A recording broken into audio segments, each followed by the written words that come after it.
The Canterbury-Bankstown Bulldogs. Boys, calm down. What is doing? I knew the Bulldogs were good when they had those back-to-back weeks where they smashed the Dragons and the Newcastle Knights. Then a month ago when they absolutely pants the Broncos, I thought, yeah, this team's 100% playing finals. But honestly, after the last few weeks, the fact they just keep on winning, whether it's ugly, whether it's an impressive 30-10 win over the Dolphins and Bundaberg, maybe this team is actually going to make the top 4.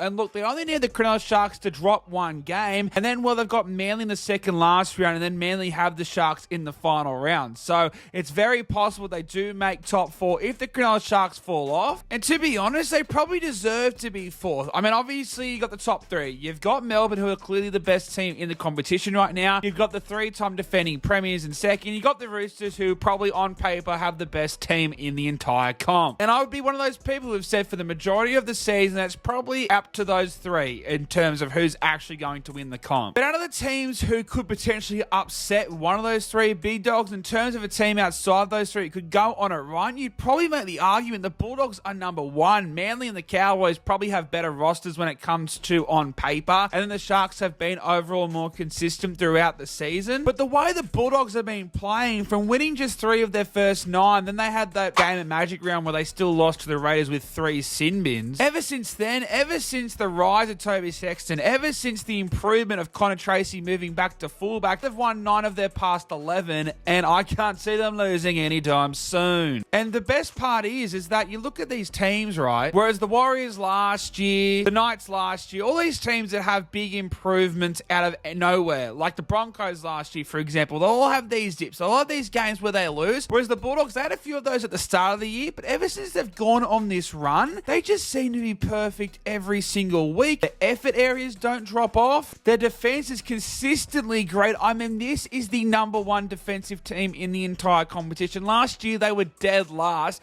and now they have a better defense after the weekend than the Penrith Panthers. The greatest NRL team of all time, and the Bulldogs, who had by far the worst defense last year, are now the best defensive team in 2024. You cannot script this stuff. This is why when we watch predictions, we literally know nothing, because whether it's a script or whether it's actual reality, the NRL continues to deliver. And yes, it's boring because Penrith keep on winning, Melbourne keep on staying at the top, and the Roosters, well, Uncle Nick's just absolutely loaded. Outside of maybe Leicester City back in the day, tell me a team in a sport where they can rise as quickly as this, and not rise to a level where they're in finals, but they're probably just going to be a week 1 or week 2 exit. This team probably is going on a run. The Bulldogs should be looking at a prelim. They probably won't get to the grand final, to be honest, but the way they've been playing, they're probably more consistent than the Roosters. You'd probably say they're more consistent than Penrith at the moment with all the injuries that they're dealing with. And the narrative that can change in a year, from Andrew Webster, the Penrith assistant who went to the Warriors, took them to the top 4. Everyone said,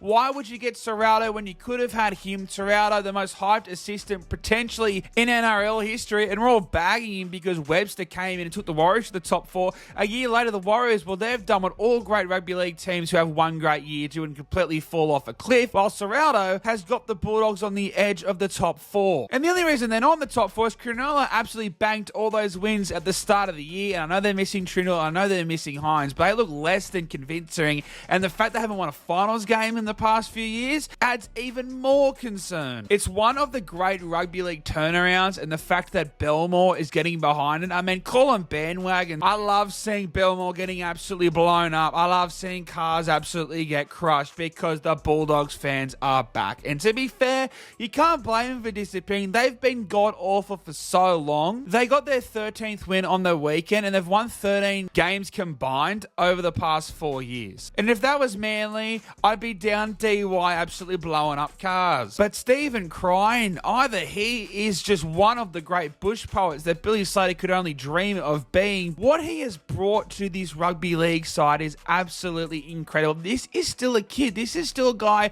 who's 23 years old, and he's taken this team as the captain. When we all bagged the fact that a centre could be a captain, just a few years ago, we were bagging the fact that a new recruit would go to a club, become captain, and now every club at the bottom of the ladder is doing it. The leadership he has has had, the presence he has had. I mean, this guy's aura is off the charts. You've got guys on these Bulldogs team way older than Stephen Crichton who have struggled on this team for years, looking at him as a leader. And now Madge Maguire's seeing that to the point where he is literally one of the leadership group as New South Wales captain. And many think he's a smoky to be the Blues captain next year. And this was a guy who wasn't even in the original Game 1 team last year. It's between him and Joey Manu, who for you think is the best centre in rugby league right now. And I'd probably say the majority of people have Stephen Crichton because he's the best defensive centre, but his presence is just allowing so much more time for Carraz, Toby Sexton, and Connor Tracy. And my biggest concern for the Bulldogs, why I wanted him to be at fullback, is because he needed his hands on the ball, but he's creating such a big impact without the ball in defence that it hasn't really mattered. And more impressively is that they actually are getting him the ball, because the game plan Serrato has come up with to rely on their back five especially and play with that smaller mobile forward pack has been incredible. They haven't had to go toe-to-toe with one of these GOAT forward packs yet, like your Penrith with your Fisher Harris or your Roosters, all the big dogs that they have. And we won't get to see that till finals, so I guess we will wait and see with our rugby league eyes. But for all these teams they're matching up against, keep being consistent, they keep finding ways to win, and it's a great game plan. I mean, look, I just said that they're probably going to struggle against the Roosters or Penrith. I don't know that. Look what they did to Brisbane. That was probably the best game they've played this year, and they absolutely bullied him in defence. And then with attack, they didn't bother running at Payne.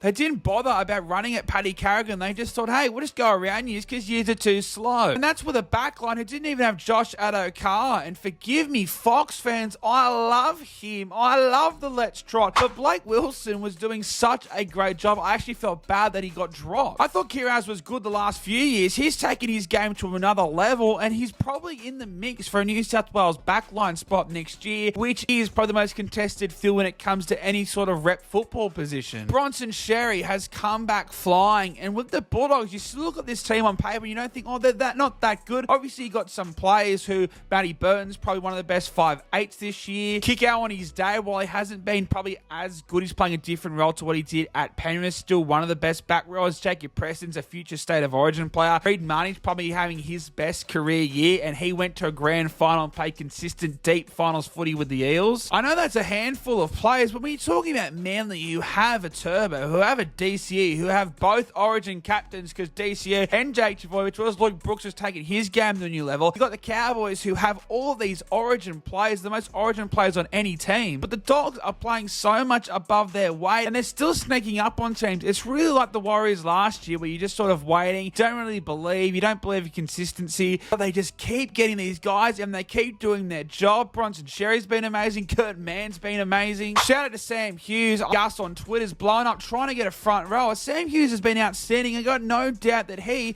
at the very, very least, is going to be a very handy key bench player for when the Dogs, when they do go and get a big front rower. Josh Curran's been one of the signings on the year, and he's been playing mainly from the bench, but still one of their key forwards. I mean, it's so good. The improvement of Toby Sexton. What's great for the Dogs is they've answered so many questions. And look, maybe they do need to go out and get a halfback one day. Maybe they do need a front rower. But this team is so much closer to winning a competition than many of us thought. And this roster, compared to some of the others, even on the teams who are missing the eight, isn't probably that much better. But they are young. They are developing. And look, there's every chance the Dogs fall off. But the way they've been playing, the way it's based all on effort and defense and hustle and every other key word you want to chuck in there, they've been incredible. And to be honest, do you want to finish fourth? Do you want to finish fifth? You get top four. You know you got to get top four to win the comp. Apparently, the Dogs probably match up great against Melbourne, at least compared to Penrith or the Roosters, because Melbourne don't have such a big forward pack themselves outside of Nas, but to be honest, he's probably going to get suspended anyway. Like, that's probably the best team you could face in the top four. But if you do finish fifth and the Sharks finish fourth,